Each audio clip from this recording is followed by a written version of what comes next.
Hello guys, कैसे हैं आप। उम्मीद करता हूँ आप बहुत अच्छे होंगे और अपनी पढ़ाई बहुत अच्छे से कर रहे होंगे। आज हम पढ़ेंगे पंचायती राज व्यवस्था को सशक्त करने के उपाय। आपका रिवीजन पूरा एकदम फुल कराएंगे, कुछ भी नहीं दोस्तों इसमें छोड़ेंगे, पूरा का पूरा आपका रिवीजन कराएंगे। सबसे पहले आप देखिए पंचायत सिटीजन चार्टर एक्ट कब आया था। Panchayat citizen charter act Uttar Pradesh में पंचायती राज व्यवस्था ग्रामीण विकास से जुड़ा एक प्रमुख विभाग है। इस विभाग का मुख्य उद्देश्य भारतीय संविधान में 73वें संविधान संशोधन के अनुरूप प्रदेश में पंचायती राज व्यवस्था को सुदृढ़ करना है, ताकि पंचायतें पूर्ण जन सहभागिता एवं पारदर्शिता के साथ ग्रामीण प्रशासन एवं ग्रामीण विकास की परिकल्पना को साकार कर सकें। क्या कर सकें? ग्रामीण विकास की परिकल्पना को साकार कर सकें। पंचायत नागरिक चार्टर को जन सामान्य की सुविधा एवं जानकारी की दृष्टिकोण से 7 विषयों में बांटा गया। आपको ये याद होना चाहिए, कितने विषयों में बांटा गया? 7 विषयों में बांटा गया है। ठीक है, आइए देखते हैं वो कौन से 7 विषय हैं। देखिए फ्रेंड्स, ये 7 विषय हैं, आपको ये 7 विषय मालूम होने चाहिए। ठीक है, पहले आपको ये 7 विषय याद करने। ग्राम पंचायतों को वित्तीय सहायता, ग्राम पंचायतों को वित्तीय सहायता, आपको ये मालूम होना चाहिए। ग्राम पंचायतों को वित्तीय सहायता, ये 7 विषयों में एक विषय है। वहीं आप देखिए ग्रामीण स्वच्छता कार्यक्रम, कौन सा कार्यक्रम? ग्रामीण स्वच्छता कार्यक्रम, ये आपको मालूम होना चाहिए। कार्य में पारदर्शिता, ग्रामीण प्रशासन एवं विकास, ये पंचायतों का दायित्व होगा। ठीक, कार्य में पारदर्शिता, ग्रामीण प्रशासन एवं विकास। और देखिए पंचायतों के प्रति जनता का दायित्व, का भी दायित्व कुछ होता है, वो पंचायतों के प्रति क्या होता है अभी हम जानेंगे। विकेंद्रीकरण कार्यक्रम, विकेंद्रीकरण कार्यक्रम के अंतर्गत कौन कौन से पॉइंट्स आते हैं अभी हम वो भी जानेंगे। ग्राम पंचायतों पर नियंत्रण, ग्राम पंचायतों पर कैसे नियंत्रण लगाया जाता है, ठीक है, वो भी अभी हमें देखना है। पंचायत हेल्पलाइन की व्यवस्था, किसकी लाइन की व्यवस्था? पंचायत हेल्पलाइन की व्यवस्था। तो ये 7 विषय के अंतर्गत आता है। आपको ये 7 विषय याद होने चाहिए। आपसे पूछा जाएगा बताइए इसमें 7 विषयों में कौन सा विषय नहीं है।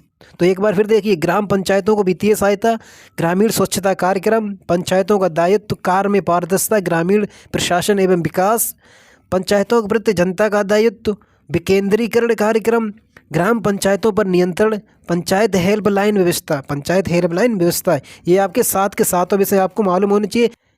देखिए ग्राम पंचायतों का दायित्व, समय से ग्राम सभा की बैठक हो, समय से ग्राम सभा की बैठक कराना ये पंचायत का दायित्व है। क्वेश्चन यहीं से बनेगा, आपसे पूछा जाएगा बताइए इसमें से कौन सा पंचायत का दायित्व है या नहीं है। आपको एक जनता का दायित्व दे दिया जाएगा और 3 पंचायत के दायित्व दे दिए जाएंगे, तो आप देख लेना कौन सा आंसर सही होगा। ठीक से, समय से ग्राम सभा की बैठक हो, इसका क्या मतलब है? जब समय से बैठक होगी तो ग्रामीण जनता को कार्यों की जानकारी मिलेगी। समय समय पर अगर बैठक होगी तो धन का व्यय कहाँ हो रहा है, कार्य में लाभार्थी के चयन में पारदर्शिता आएगी। ठीक, की फसल और खरीफ की फसल, इन पे आपको मालूम होगा जो दो बैठकें होती हैं। ठीक, तो समय से ग्राम सभा की बैठक हो, ये आपका एक पहला दायित्व हो गया। ये वहीं देखिए ग्राम पंचायत की मासिक बैठक होगी तो क्या होगा? निर्वाचित सदस्यों को पूरी जानकारी मिलेगी तथा लेखा जोखा जो नियंत्रित हो सकेगा, जो लेखा जोखा है वो नियंत्रित हो सकेगा। वहीं देखिए समितियों की मासिक बैठक, आपको पता हो कि समितियां कितनी हैं? 6 समितियां हैं। ठीक है, आपको वो 6 समितियां याद होनी चाहिए। निर्माण समिति, शिक्षा समिति, नियोजन समिति, प्रशासन समिति, स्वास्थ्य समिति और जल प्रबंध समिति। ये दोस्तों आपको, ये फ्रेंड्स आपको ना 6 की 6 समितियों याद होनी चाहिए। निर्माण समिति, शिक्षा समिति, नियोजन समिति, प्रशासनिक समिति, स्वास्थ्य समिति और जल प्रबंध समिति। ठीक, और देखिए पंचायत दायित्व क्या है? ग्राम पंचायत की आय में वृद्धि हो। ठीक है, ग्राम पंचायत की आय में वृद्धि हो। ग्राम पंचायत की आय में कैसे वृद्धि होगी? जो नियम है निर्धारित, जो कर है, फीस है, शुल्क लगाकर जब ग्राम पंचायत वसूली करेंगी तो ग्राम पंचायत की आय में वृद्धि होगी। वहीं कार्य में पारदर्शिता, किसमें? कार्य में पारदर्शिता। और देखिए ग्रामीण स्वच्छता, क्या चीज़? ग्रामीण स्वच्छता। आपको मालूम होगा ग्रामीण स्वच्छता कैसे आएगी? ग्राम को खुले में शौच से मुक्ति दिलाना, वातावरणीय स्वच्छता बनाए रखना, यही होती है ग्रामीण स्वच्छता। सरकारी सस्ते गल्ले की दुकान पर नियंत्रण, इसमें कैसे नियंत्रण होगा? अगर कोई अनियमितता की कार्य हो, ये पंचायतों के दायित्व होते हैं। एक बार फिर देखिए पंचायत का दायित्व क्या क्या है। जैसे समय से ग्राम सभा की बैठक हो, ठीक, ग्राम पंचायत की मासिक बैठक हो, समितियों की मासिक बैठक हो। एक बार फिर देखिए 6 समितियां जो होती हैं उसमें निर्माण, शिक्षा, नियोजन, प्रशासनिक, स्वास्थ्य और जल प्रबंध, ये आपको टिप्स में रटी होनी चाहिए क्योंकि इन्हीं में क्वेश्चन आएगा। ग्राम पंचायत की आय में वृद्धि हो, ठीक, कार्य में पारदर्शिता है, ग्रामीण स्वच्छता, सरकारी सस्ते गल्ले की दुकान पर नियंत्रण हो। अब देखिए पंचायतों के प्रति जनता का दायित्व, जनता का क्या क्या दायित्व होता है ये भी आपको मालूम होना चाहिए। बैठक में सहयोग करें, बैठक में सहयोग करें, क्या जनता बैठक में सहयोग करे? ग्राम पंचायत की संपत्ति की सुरक्षा करे, ये जनता का दायित्व होता है। वहीं ग्रामीण स्वच्छता पर ध्यान दें। ठीक है, ग्रामीण स्वच्छता पर ध्यान दें। जन सहभागिता बढ़ाएं, क्या बढ़ाएं? जन सहभागिता बढ़ाएं, ज़्यादा से ज़्यादा लोग जुड़ें। तो ये जनता के दायित्व होते हैं, वो आपने देखे पंचायत के दायित्व और आपको मालूम होनी चाहिए जनता के दायित्व। ठीक है, आपको याद होने चाहिए बैठक में सहयोग करें, ग्राम पंचायत की संपत्ति की सुरक्षा करें, ग्रामीण स्वच्छता पर ध्यान दें, ठीक, और जन सहभागिता बढ़ाएं। नेक्स्ट देखिए ग्रामीण स्वच्छता कार्यक्रम। कौन सा कार्यक्रम? ग्रामीण स्वच्छता कार्यक्रम। इसमें क्या है? केंद्र द्वारा वित्त पोषित ग्रामीण स्वच्छता कार्यक्रम। किसके द्वारा? केंद्र द्वारा वित्त पोषित ग्रामीण स्वच्छता कार्यक्रम। संपूर्ण स्वच्छता कार्यक्रम, आपको मालूम भी होगा कि संपूर्ण स्वच्छता कार्यक्रम कब आया था? 2001 में आया था। 2001 में प्रारंभ किया था। प्रदेश के कितने? प्रदेश के 12 जनपदों में प्रारंभ में चलाया गया था। तो 12 जनपदों में, कितने? 12 जनपदों में। वहीं देखिए ये आया कब था? याद रखना 2001 में, 2001 में, ठीक है। धीरे धीरे सभी जनपदों में लागू हुआ, ठीक है। इसका उद्देश्य क्या था? आपसे इसका उद्देश्य पूछा जाएगा तो आपको मालूम होना चाहिए ग्रामीण क्षेत्रों में 100% स्वच्छता। कितनी? 100% स्वच्छता, ठीक है। ये ग्रामीण क्षेत्रों में होनी चाहिए। बीमारी रोकथाम कैसे होगी? जब स्वच्छता बढ़ेगी, और स्वच्छता की कमी से बीमारी होती है, ठीक है। दूषित जल, और देखिए शौचालय में क्या है? कम लागत वाली तकनीक। वहीं ग्रामीण स्कूल शौचालय, ग्रामीण स्कूल शौचालय, इसमें पुरुष के लिए अलग होता है, महिला के लिए अलग, ठीक है। ये व्यक्तिगत होता है। व्यक्तिगत शौचालय के निर्माण होने चाहिए, जिसमें पुरुष के लिए अलग, महिला के लिए अलग। और देखिए बीपीएल तथा 10% एपीएल परिवारों को शौचालय के निर्माण के लिए 1500 रुपये अनुदान। कितना? 1500 रुपये अनुदान। बताइए क्या होगा इससे, मगर फिर भी 1500 रुपये अनुदान। और देखिए विशेष प्रोत्साहन योजना। कौन सी योजना? विशेष प्रोत्साहन योजना। इसमें कितना अनुदान मिलेगा? 1000। जब विशेष की बात आए तब 1000, ठीक है। और वहीं स्कूल आंगनबाड़ी में शौचालय की व्यवस्था। ये फ्रेंड्स आपको याद रखने हैं कि स्कूल आंगनबाड़ी में शौचालय की व्यवस्था। अगर आपसे पूछा जाए, बताइए, तो जब स्कूल की बात की जाए, जब प्राइमरी स्कूल में, तो 20,000 अनुदान। कितना? 20,000 अनुदान। और 20,000 में से आप एक जीरो कम करिएगा, 20,000 में एक जीरो काट दीजिए तो 2,000 बचेगा। कितना बचेगा? 2,000। ये पंचायत अंशदान देगी। पंचायत कितना देगी प्राइमरी स्कूल में अंशदान? तो 2,000 रुपये। प्राइमरी स्कूल अनुदान अगर आपसे पूछा जाए तो बताना 20,000, और 20,000 का एक जीरो कम करना तो 2,000 आ जाएगा पंचायत का अंशदान, ठीक। और देखिए आंगनबाड़ी में अगर पूछा जाए, अगर आंगनबाड़ी में आपसे पूछा जाए तो 5,000 अनुदान, और 5,000 का एक जीरो कम करिए तो पंचायत का आ जाएगा 500 अनुदान। कितना? 500 अनुदान। इस तरह से याद रखना। और देखिए सामुदायिक शौचालय कॉम्प्लेक्स का निर्माण अगर होना है तो उसमें 2 लाख रुपए का अनुदान मिलेगा सरकारी तरफ से। कितना मिलेगा? 2 लाख। और पंचायतें कितना देगी? तो पंचायतें देगी 20%। पंचायतें देगी 20%। 20% याद रखना, ये क्वेश्चन प्रैक्टिस में है ये, ठीक है। अब नेक्स्ट देखिए विकेंद्रीकरण कार्यक्रम। कौन सा कार्यक्रम? विकेंद्रीकरण कार्यक्रम। इसमें क्या है? इसमें देखिए प्रशासनिक समन्वय समितियों का गठन। कौन सी समितियों का गठन? इसमें भी याद रखना प्रशासनिक समन्वय समितियों का गठन। ये समितियां पंचायती राज और विकेंद्रीकरण से जुड़ी कार्यों की समीक्षा करेंगी। जिला स्तर पर कौन? तो जिलाधिकारी की अध्यक्षता में। विकेंद्रीकरण कार्यक्रम में जिला स्तर पर तो जिलाधिकारी की अध्यक्षता में। वहीं अगर मंडल स्तर पर बात की है तो कमिश्नर की अध्यक्षता में। किसकी? कमिश्नर की अध्यक्षता में। समितियों का गठन ग्राम प्रधान, पंचायत सचिव कुछ कार्य समितियों के माध्यम से करेंगे। कौन कौन करेंगे? ग्राम प्रधान और पंचायत सचिव कुछ कार्य पंचायत समितियों के माध्यम से करेंगे। विकेंद्रीकरण कार्यक्रम के अंतर्गत कौन कौन से पॉइंट आते हैं? आपको ये सभी पॉइंट्स मालूम होने चाहिए। प्रत्येक ग्राम पंचायत में 1 कर्मी की व्यवस्था होगी। कितने की? 1 कर्मी की व्यवस्था होगी। वहीं देखिए कार्यों का हस्तांतरण, ठीक है, कार्यों का हस्तांतरण। और देखिए पर संपत्तियों का हस्तांतरण। किसका? पर संपत्तियों का हस्तांतरण। ग्राम पंचायतों को धनराशि का हस्तांतरण। ग्राम पंचायतों को धनराशि का हस्तांतरण। समितियों का गठन, ठीक है। समितियों का गठन क्यों होगा? क्योंकि कार्य में पारदर्शिता के लिए समितियों का गठन। और देखिए अभिलेखों में पारदर्शिता। किसमें? अभिलेखों में पारदर्शिता। वहीं देखिए प्रशासनिक समन्वय समितियों गठन। किसका? प्रशासनिक समन्वय समितियों गठन। तो आपको ये मालूम होना चाहिए कि विकेंद्रीकरण कार्यक्रम के अंतर्गत कौन कौन से पॉइंट्स आते हैं, आपको ये मालूम होना चाहिए, ठीक है। ये ग्राम पंचायत में 1 कर्मी की व्यवस्था, वहीं कार्यों को हस्तांतरण, पर संपत्तियों को हस्तांतरण, ग्राम पंचायतों को धनराशि का हस्तांतरण, समितियों का गठन, अभिलेखों में पारदर्शिता और प्रशासनिक समन्वय समितियों का गठन, ठीक, ये आपको मालूम होना चाहिए। अब देखिए ग्राम पंचायतों पर नियंत्रण। किस पर? ग्राम पंचायतों पर नियंत्रण। ग्राम पंचायतों पर नियंत्रण कैसे होगा? ग्राम पंचायतों पर नियंत्रण कैसे होगा? देखिए ग्राम स्तर पर धन का दुरुपयोग रोकने के लिए प्रधान, उप प्रधान व सदस्य के विरोध जांच का कानून बना है। किस किस के विरोध? प्रधान, उप प्रधान और सदस्य के विरोध जांच का कानून बना है, ठीक है। इससे क्या होगा? पंचायतों पर नियंत्रण होगा। शिकायत शपथ क्या है? शिकायत शपथ पत्र के साथ जिला मजिस्ट्रेट को दी जाएगी। अगर आपको शिकायत करना है पंचायत पर नियंत्रण के लिए, प्रधान, उप प्रधान, सदस्य अगर धन का दुरुपयोग कर रहे हैं तो उनका शिकायत कहाँ दी जाएगी? तो आपको मालूम होना चाहिए जिला मजिस्ट्रेट को दी जाएगी। किसको? जिला मजिस्ट्रेट को दी जाएगी। ये पॉइंट्स याद रखना, किसको दी जाएगी? जिला मजिस्ट्रेट को। यही क्वेश्चन बनेगा, ठीक है।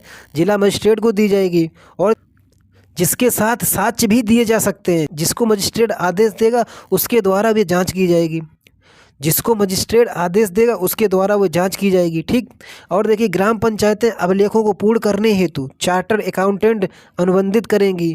जो ग्राम पंचायतें अभिलेखों को पूर्ण करने हेतु चार्टर्ड अकाउंटेंट अनुबंधित करेंगी। ठीक, याद रखना, ग्राम पंचायतों को ऑडिट महालेखाकार द्वारा किया जाएगा। ये पॉइंट्स याद रखना कि ग्राम पंचायत ऑडिट किसके द्वारा किया जाएगा, महालेखा कार द्वारा किया जाएगा, याद रखना। और देखिए, प्रधान के विरोध यदि गंभीर आरोप है, ये पॉइंट्स बहुत इंपॉर्टेंट है। प्रधान के विरोध यदि गंभीर आरोप है तो ग्राम सभा स्वयं अविश्वास प्रस्ताव द्वारा पद से हटा सकती है। बहुत इंपॉर्टेंट है कि प्रधान के विरोध यदि गंभीर आरोप है तो उसको किस प्रस्ताव द्वारा हटाया जाएगा, तो आपको मालूम होना चाहिए, उसको अविश्वास प्रस्ताव द्वारा हटाया जाएगा। ठीक है, उसको अविश्वास प्रस्ताव द्वारा हटाया जाएगा। देखिए फ्रेंड्स, यहाँ से कौन कौन से क्वेश्चन बन सकते हैं। प्रधान, उप प्रधान व सदस्य ग्राम पंचायत स्तर पर धन का दुरुपयोग करते हैं तो उनकी शिकायत जो जिला मजिस्ट्रेट को जाएगी। किसको जाएगी, जिला मजिस्ट्रेट को जाएगी। जिला मजिस्ट्रेट केवल जिला स्तरीय अधिकारी को आदेश देंगे जो उसकी जांच करेगा। ठीक। और देखिए, ग्राम पंचायत अभिलेखों को पूर्ण करने हेतु चार्टर्ड अकाउंटेंट अनुबंधित करेंगे। ग्राम पंचायतों का ऑडिट किसके द्वारा किया जाता है, तो आपको मालूम होना चाहिए, महालेखाकार द्वारा किया जाता है। याद रखना, महालेखाकार द्वारा किया जाता है। और देखिए, प्रधान के विरोध कौन सा प्रस्ताव आता है, आपको मालूम होना चाहिए, अविश्वास प्रस्ताव आता है। कौन सा प्रस्ताव आता है, अविश्वास प्रस्ताव आता है। अब देखिए, पंचायत हेल्पलाइन की व्यवस्था, यहाँ से भी क्वेश्चन बनेगा। पंचायत हेल्पलाइन की व्यवस्था, पंचायती राज व्यवस्था अधिनियम संबंधित नियम कार्यक्रमों की जानकारी के लिए पंचायत हेल्पलाइन व्यवस्था लागू की गई। प्रदेश से लेकर जिला स्तर तक विभागीय अधिकारी प्रत्येक सोमवार को 11 बजे से लेकर अपराह्न 1 बजे तक कार्यालय के दूरभाष पर उपलब्ध रहेंगे। जो विभागीय अधिकारी हैं वो किस दिन उपलब्ध रहेंगे, तो आपको ये दिन मालूम होना चाहिए, सोमवार को दिन उपलब्ध रहेंगे। और कितने बजे तक, 11 बजे से लेके 1 बजे तक। ठीक, प्रातः 11 बजे से लेके अपराह्न 1 बजे तक उपस्थित रहेंगे। ठीक, कार्यालय के दूरभाष पर। और देखिए, जिला स्तर पर प्रत्येक जिला पंचायत राज अधिकारी कार्यालय के दूरभाष पर पंचायत पदाधिकारी जिला पंचायत राज अधिकारी से अपनी बात कह सकते हैं। जिला पंचायत राजकारी से अपनी बात कह सकते हैं। तो दोस्तों, यहाँ से क्वेश्चन ये बनेगा, सबसे इंपॉर्टेंट क्वेश्चन है कि विभागीय अधिकारी किस दिन उपलब्ध रहते हैं। आपको मालूम होना चाहिए, सोमवार को उपलब्ध रहते हैं। और कितने बजे से कितने बजे के बीच उपलब्ध रहते हैं, तो ये आपको मालूम होना चाहिए, 11 बजे से लेकर 1 बजे के बीच उपलब्ध रहते हैं। ठीक, तो आपको ये पंचायत सिटीजन चार्टर एक्ट के 7 विषय याद होने चाहिए। तो 7 विषय कौन से थे, एक बार मैं फिर रिपीट करता हूँ, आपको ये 7 विषय मालूम होने चाहिए। पहले तो यही मालूम होना चाहिए कि संख्या कितनी है, तो 7 है। और 7 विषय कौन से हैं ये भी आपको मालूम होना चाहिए। ग्राम पंचायतों को वित्तीय सहायता, ग्रामीण स्वच्छता कार्यक्रम, पंचायतों का दायित्व, पंचायतों के प्रति जनता का दायित्व और विकेंद्रीकरण कार्यक्रम, और पंचायतों पर नियंत्रण, पंचायत हेल्पलाइन व्यवस्था। तो ये 7वां विषय था, पंचायत हेल्पलाइन व्यवस्था। ठीक, ये आपको मालूम होना चाहिए।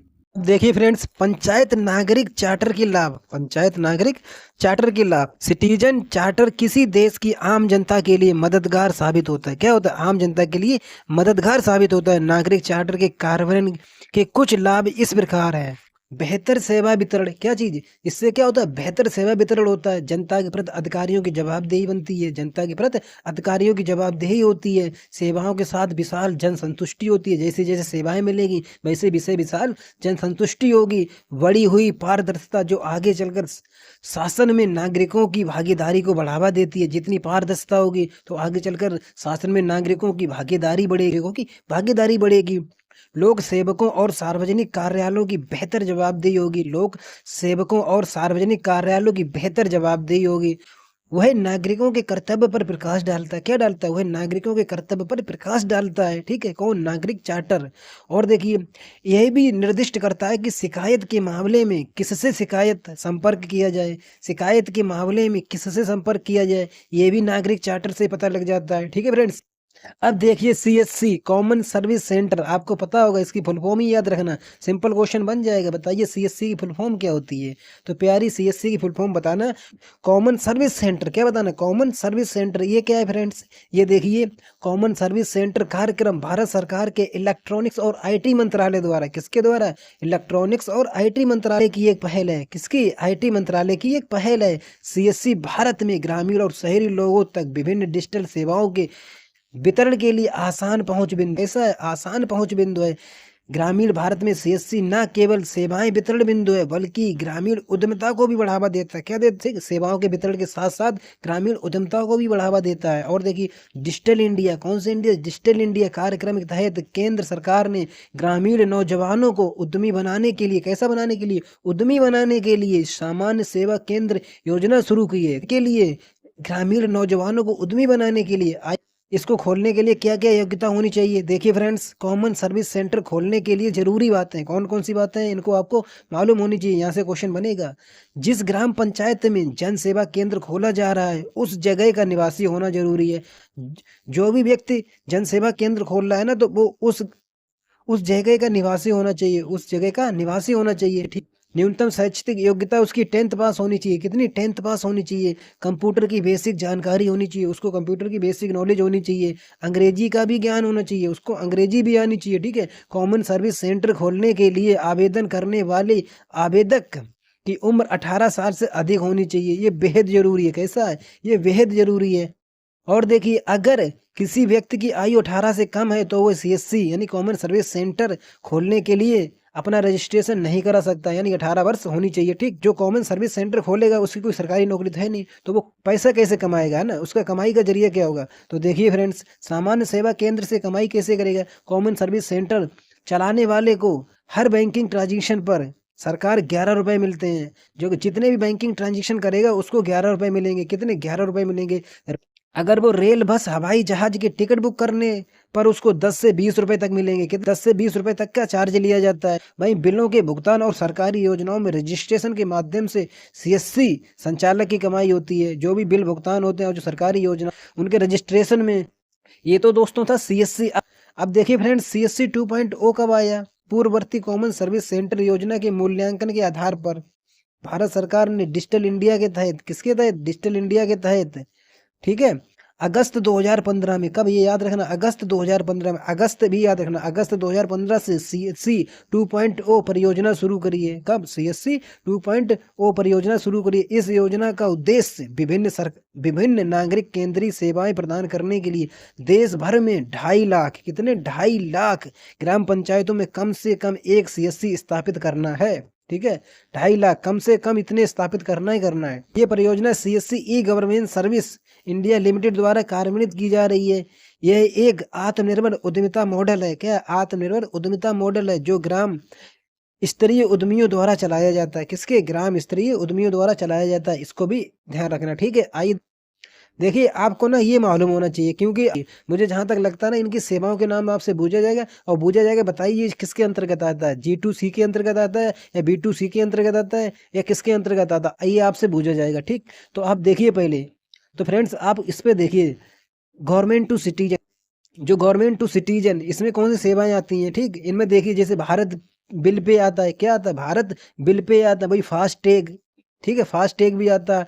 पासपोर्ट, पैन कार्ड, स्वच्छ भारत अभियान, गवर्नमेंट टू सिटीजन में आता है स्वच्छ भारत अभियान। ठीक है, प्रधानमंत्री आवास योजना, कौन सी मंत्री? प्रधानमंत्री आवास योजना। ठीक है, फसाई, ठीक है, FSSAI, food safety standard authority of India, FSSAI, ये भी आता है। सॉइल हेल्थ कार्ड, ठीक है, e district service, election commission service, ये गवर्नमेंट टू सिटीजन के अंतर्गत आने वाली सेवाएं, इनके नाम याद रखना, क्योंकि आपको ना सेवाएं देके और पूछा जाएगा बताइए ये किसके अंतर्गत आता है।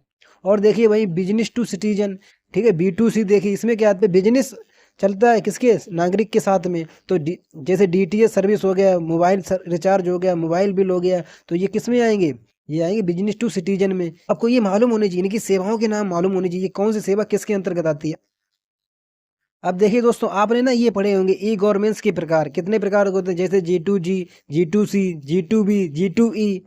अभी जो पीछे पड़े थे ना जो सेवाएं, उन सेवाओं के नाम याद रखना। और आपको ऑप्शन ये दिए जाएंगे, बताइए G2G के अंतर्गत आएगा, G2C के अंतर्गत आएगा, G2B के अंतर्गत आएगा, G2E के अंतर्गत आएगा, और उनमें से आपको एक सेवा दी जाएगी। तो दोस्तों वो सेवाएं आपको ना थोड़े ध्यान में रखना है। ठीक है, और देखिए जैसे G2G क्या है? Government to government. क्या है? Government to government. इसमें क्या होता है? G2G में यानी सरकार से सरकार जब सूचना और सेवाओं का आदान प्रदान सरकार की परिधि में होता है। किसमें होता है? सरकार की परिधि में होता है। इसे G2G इंटरेक्शन कहते हैं। क्या कहते हैं? इसे G2G इंटरेक्शन कहा जाता है। ये विभिन्न सरकारी संस्थाओं और राष्ट्रीय, राज्य, स्थानीय सरकारी संस्थाओं के बीच और इकाइयों के विभिन्न स्तरों के बीच कार्य करता है। इकाइयों के विभिन्न स्तरों के बीच कार्य करता है। इसमें सूचनाओं और सेवाओं का आदान प्रदान गवर्नमेंट टू गवर्नमेंट के बीच में होता है, सरकार की परिधि के बीच में होता है। ठीक है, अब देखिए G2C गवर्नमेंट टू सिटीजन, यानी सरकार से नागरिक, सरकार और आम जनमानस के बीच बातचीत को G2C कहते हैं। क्या कहते हैं? G2C कहते हैं। ये एक प्रक्रिया सरकार और नागरिकों के बीच स्थापित की जाती है, जिससे नागरिक विभिन्न प्रकार की सार्वजनिक सेवाओं तक पहुंच सकते हैं। क्या पहुंच सकते हैं? विभिन्न प्रकार की सार्वजनिक सेवाओं तक पहुंच सकते हैं। इसी को कहते हैं गवर्नमेंट टू सिटीजन। G2B क्या है? G2B government to business. Government to business यानी सरकार से व्यवसाय, सरकार से व्यवसाय की बात होगी। इसमें ई गवर्नेंस बिजनेस क्लास को सरकार के साथ सहज तरीके से बातचीत करने में मदद करता है। क्या करता है? मदद करता है। ठीक है, इसका उद्देश्य व्यापार के माहौल में सरकार के साथ बातचीत करते समय पारदर्शिता स्थापित करना। अब देखिए गवर्नमेंट टू एम्प्लॉय क्या है? गवर्नमेंट टू एम्प्लॉय क्या होता है? G2E यानी कि सरकार से कर्मचारी। सरकार से कर्मचारी, किसी भी देश की सरकार सबसे बड़ी नियोक्ता होती है, इसलिए ये नियमित आधार पर कर्मचारियों के साथ काम करती है। क्या करती है? कर्मचारियों के साथ काम करती है। और ये सरकार और कर्मचारियों के बीच कुशलता और तेजी से संपर्क बनाने में मदद करता है। G2E गवर्नमेंट टू एम्प्लॉय, इनको याद रखना। ठीक है, अब देखिए फ्रेंड्स, पंचायतों में ई गवर्नेंस की स्थापना, किसकी? ई गवर्नेंस की स्थापना है। मतलब ई सरकार और ई गवर्नेंस में क्या अंतर है? आपसे अंतर पूछा जाएगा। ठीक है, तो आपको मालूम होना चाहिए ई सरकार किसे कहते हैं, ई गवर्नेंस किसे कहते हैं। ठीक, इसकी तुलना देखिए, इसमें तुलना से ही मुझे लग रहा है क्वेश्चन बनेगा। ठीक है, इसका सबसे पहले अर्थ देखिए क्या है। देखिए फ्रेंड्स, जब बात की जाए ई सरकार की, कार्य जागरूक नागरिकों और वितरित सेवाओं का समर्थन करने के उद्देश्य से आईसीटी के आवेदन को ई सरकार कहते हैं। आईसीटी के आवेदन को ई सरकार कहते हैं। एक बार फिर देखिए, सरकारी कार्यों, जागरूक नागरिकों और वितरित सेवाओं का समर्थन करने के उद्देश्य से आईसीटी के आवेदन को ई सरकार कहा जाता है। आईसीटी के आवेदन को ई सरकार कहा जाता है। ठीक, देखिए ई गवर्नेंस में क्या अंतर है? ई शासन से है। ई गवर्नेंस जो है ना, वो ई शासन से है। ई शासन से तात्पर्य प्रभावी तरीके से जनता को दी जाने वाली सूचना और सेवाओं की श्रेणी और गुणवत्ता को बढ़ाने में आईसीटी के उपयोग से है। यहाँ पे क्या है? यहाँ पे आईसीटी के उपयोग से, किसकी? गुणवत्ता और सेवाओं की श्रेणी और गुणवत्ता को बढ़ाने में आईसीटी के उपयोग से। ठीक है फ्रेंड्स, ये बेसिक डिफरेंस याद रखना। आपसे ना फ्रेंड्स ये स्टेटमेंट में क्वेश्चन पूछा जाएगा, बताइए इसमें क्या अंतर है, कौन सा गलत है, कौन सा सही है। ठीक है, और देखिए इसमें क्या है ये। अब देखिए ये क्या है? ई सरकार एक प्रणाली है। क्या? ई सरकार एक प्रणाली है। और वहीं दोस्तों ई गवर्नेंस क्या है? कार्य क्षमता है। यहाँ पे गुणवत्ता की बात की आई ना, तो ये क्या है? ये कार्य क्षमता है। और ई सरकार क्या है? ये एक प्रणाली है, एक तंत्र है। ठीक है, याद रखना।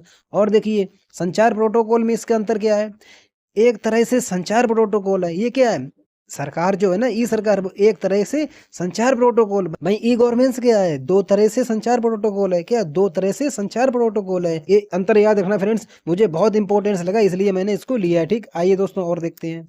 अब देखिए फ्रेंड्स, ई शासन के लाभ। ई शासन के लाभ क्या क्या? ई शासन के लाभ हैं, जैसे बाह्य रूप से लाभ क्या हो सकते हैं भाई, आंतरिक रूप से लाभ क्या हो सकते हैं। आपसे पूछा जाएगा, बताइए कौन सा बाह्य रूप से, कौन सा आंतरिक रूप से। क्वेश्चन आपसे थ्योरेटिकल बनेगा, क्योंकि पेपर ही पूरा थ्योरेटिकल है। ठीक है, देखते जाइए और आपको इनको तैयार करते जाइए। ठीक, बाह्य रूप से कौन से हैं? आइए बाह्य रूप से देखते हैं। इस तीव्र सेवा सदुपयोग, अधिक प्रभाव, उत्पादकता, सेवा प्रयोग में वर्धित नवीनता और सेवा सदुपयोग में अभिनव परिवर्तन। वहीं देखिए अधिक सहभागिता और अधिक नागरिक अभिकारिता और नागरिक सहभागिता। ठीक, अब देखिए आंतरिक रूप से।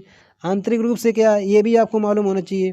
देखिए फ्रेंड्स, आंतरिक रूप से दोहराने से बचाना, लेन देन की लागत कम करना, अफसरशाही की कार्य विधियों का सरलीकरण, अधिक क्षमता, अधिक समन्वय व संप्रेषण, वर्धित पारदर्शिता। ठीक है, और वहीं एजेंसियों के बीच सूचना की भागीदारी और सूचना प्रबंध की सुरक्षा। अब देखिए फ्रेंड्स, पंचायतों में ई गवर्नेंस के लाभ। क्या? ई गवर्नेंस के लाभ कौन कौन से लाभ हैं? ई गवर्नेंस से व्यवसाय और नए अवसरों का सृजन हुआ है। इसमें लाखों कॉमन सर्विस सेंटर खुले हैं, जिससे लाखों लोगों को रोजगार मिला है। ठीक है, इसमें कंप्यूटर आधारित इंटरनेट के माध्यम से ऑनलाइन काम होता है, जिससे समय व धन दोनों की बचत होती है। इसके साथ कंप्यूटर आधारित ऑनलाइन घर बैठे या कहीं से भी किया जा सकता है। ई गवर्नेंस के माध्यम से कार्य व सेवाओं की दक्षता एवं गुणवत्ता में सुधार हुआ है। किसमें? कार्य एवं दक्षता व गुणवत्ता में सुधार हुआ है। सरकार को सभी प्रकार के आंकड़े आसानी से उपलब्ध हो जाते हैं। इसमें भ्रष्टाचार कम होता है, बिचौलियों और दलालों के बीच में नहीं आ पाते हैं। लाभार्थी के बैंक खाते में पेंशन की राशि, सरकारी आवास आदि राशि सीधे आ जाती है। ई गवर्नेंस से सुशासन को बल मिला है। ठीक है फ्रेंड्स, आइए फ्रेंड्स अब नेक्स्ट देखते हैं। अब देखिए फ्रेंड्स, ग्राम पंचायतों में ई गवर्नेंस पोर्टल द्वारा दी जाने वाली ऑनलाइन सेवाएं। ई नागरिक सेवाओं में उपलब्ध सेवाएं निम्नलिखित हैं। कौन कौन सी? देखिए, आधार कार्ड बनवाने हेतु आवेदन अथवा उसमें बदलाव करना। ठीक, ऑनलाइन पासपोर्ट के लिए आवेदन, ऑनलाइन पैन कार्ड के लिए आवेदन। ठीक, आई कार्ड रिटर्न फाइल करना हो, मतदाता सूची में अपना नाम जुड़वाना या मतदाता सूची में अपना नाम खोजना हो। ठीक है, ये भी इसकी सेवा के अंतर्गत है, ये नागरिक सेवा के अंतर्गत आएगा। ठीक, मनरेगा के अंतर्गत आवेदन, मनरेगा में अगर जॉब पानी है। देखिए फ्रेंड्स, शैक्षिक सेवाएं, शैक्षिक सेवा में सिंपल है, ये तो सब शिक्षा की बात करेंगे ना। छात्र किसी भी परीक्षा हेतु ऑनलाइन आवेदन कर सकते हैं। छात्र अपनी छात्रवृत्ति के लिए भी आवेदन ऑनलाइन आवेदन कर सकते हैं। छात्र अपनी उच्च शिक्षा के लिए ऑनलाइन ऋण भी प्राप्त कर सकते हैं। देखिए, ई परिवहन सेवा में कौन कौन से आएंगे, तो आपको बस ये मालूम होना चाहिए, जैसे online rail ticket booking, online बस टिकट बुकिंग, ये भी परिवहन सेवा है। रेल भाड़ा आरक्षण सुविधा, पीएनआर स्थिति की जांच करना, ये परिवहन सेवा में आएगा। जो रेलवे टिकट आप भरते हो ना, उसमें मिलता है पीएनआर नंबर। ठीक, और देखिए फ्रेंड्स, ये क्वेश्चन ना बहुत इंपॉर्टेंट है, यहाँ से बनेगा। ई पंचायत स्थापित करने में अग्रणी राज्य कौन कौन से हैं, आपको ये राज्य याद होने चाहिए, जैसे गुजरात, पश्चिम बंगाल, कर्नाटक, केरल, आंध्र प्रदेश, मध्य प्रदेश, गोवा। से एक बार फिर देखिए, गुजरात ये अग्रणी राज्य है ई पंचायत स्थापित करने में। कौन कौन से? गुजरात, पश्चिम बंगाल, कर्नाटक, केरल, आंध्र प्रदेश, मध्य प्रदेश, गोवा। ये फ्रेंड्स याद रखना। ठीक, आइए फ्रेंड्स और देखते हैं। उत्तर प्रदेश, उत्तर प्रदेश परिवार रजिस्टर नकल 2023। उत्तर प्रदेश परिवार रजिस्टर नकल 2023। परिवार रजिस्टर या कुटुंब रजिस्टर, परिवार रजिस्टर या कुटुंब रजिस्टर वही दस्तावेज है जिसमें परिवार के सभी सदस्यों के नाम लिखे रहते हैं। क्या लिखे रहते हैं? नाम लिखे रहते हैं। परिवार में जब भी किसी का जन्म होता है या मृत्यु होती है तो इसकी जानकारी परिवार रजिस्टर में अपडेट कर दी जाती है। ठीक है, उत्तर प्रदेश सरकार द्वारा राज्य की विभिन्न सरकारी योजनाओं का लाभ लेने के लिए आपको परिवार रजिस्टर की नकल की आवश्यकता पड़ सकती है। इसके द्वारा किसी भी परिवार के सदस्य की पहचान का सत्यापन किया जाता है।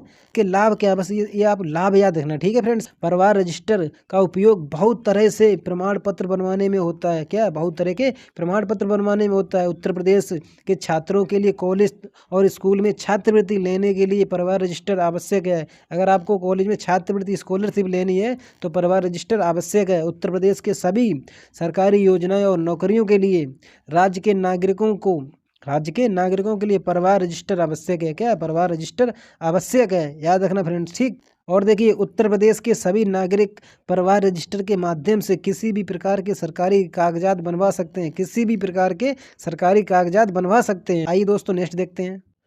और फ्रेंड्स, इनको ना एक नज़र देखिए, मैंने आपको ये क्वेश्चन प्रैक्टिस में भी करवाए हैं। ठीक है फ्रेंड्स, एक बार फिर देखिए। प्रपत्र संख्या 1 में क्या है? जन्म सूचना प्रपत्र है। प्रपत्र संख्या 2 में क्या है? मृत्यु सूचना प्रपत्र है। प्रपत्र संख्या 3 में क्या है? दोनों को लपेट लो, जन्म मृत्यु सूचना प्रपत्र है। भाई दोस्तों, प्रपत्र संख्या 4 और 4 के काम में क्या है? तो मृत्यु की चिकित्सीय प्रमाणन पत्र है। क्या है? मृत्यु की चिकित्सीय प्रमाण पत्र की बात की जाए तो 4 में है और 4 के काम में है। ठीक है, 3 को एक साथ याद रखना है, 1 2 3 याद रखना। ठीक है ना, पहले में जन्म, दूसरे में मृत्यु, तीसरे में जन्म मृत्यु दोनों। ठीक, इन 3 को एक साथ याद रखना।